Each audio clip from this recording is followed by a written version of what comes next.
Hey everyone, my name's Josh and welcome to the channel. So recently someone asked in the comment section how to convert to a Mennonite.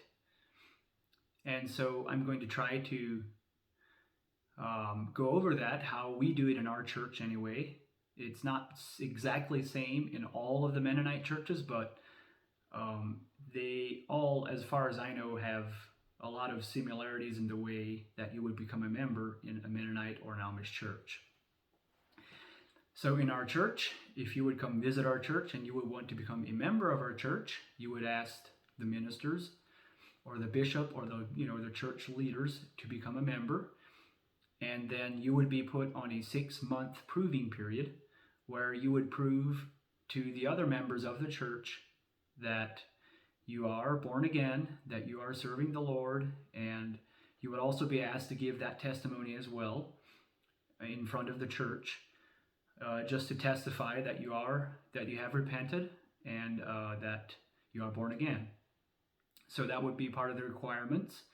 And also you would be asked to support our church's standard, which is our brotherhood agreement on the way we live, the way we dress, the way, what we're allowed to do, all to have, and etc., etc. It's a brotherhood agreement that we agreed on when the church was established, and it can be updated with the voice of the church as far as that goes. Every church has a little bit of a different standard and different agreements that they agree on. So whatever church you'd be trying to become a part of, you would agree to that certain standard that they have. The reason for that is to have unity, so the church people look the same, for separation from the world, etc., etc. And the brotherhood agreement does vary a lot from church to church, but that is definitely one thing you would be asked to support if you would join any of the Mennonite churches, is whatever agreement that they have established, that you would also support that agreement as well.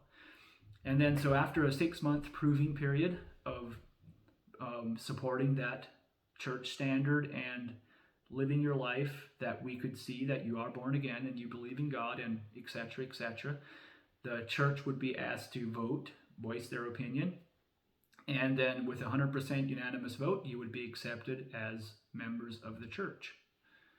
And then you would be members of the church as long as you are part or stay at our congregation.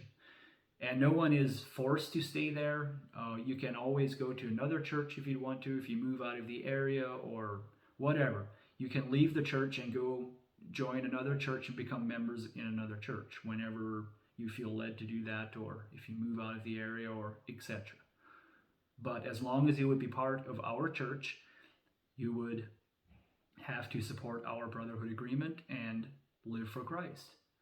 So hopefully that explained somewhat or answered the questions that were out there. And I'm sorry if I confused someone. I didn't try to do that. If you have more questions, you can comment below, or maybe you leave me an email. Maybe I'll link my email in the description.